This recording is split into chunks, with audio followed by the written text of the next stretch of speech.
Samantala, Star Nation, sa ibang balita, pinag-aaralan ngayon ng Department of Education ang posibilidad na gawing mandatory ang pagsasagawa ng bag inspections sa mga paaralan bilang bahagi ng pagpapalakas ng seguridad ng mga mag-aaral.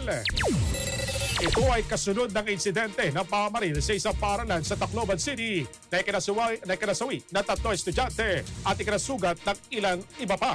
Sa pagdinig ng House Committee on Basic Education and Culture, sinabi ni DepEd Assistant Secretary Roger Basapol na bago ang naturang insidente ay sinasagawa lamang ang bag inspection sa random na paraan ayon pa sa opisyal. Kabilang sa mga isinasaalang-alang ng kagawaran ang laki ng populasyon ng bawat paaralan bago ipatupad ng naturang pulisya.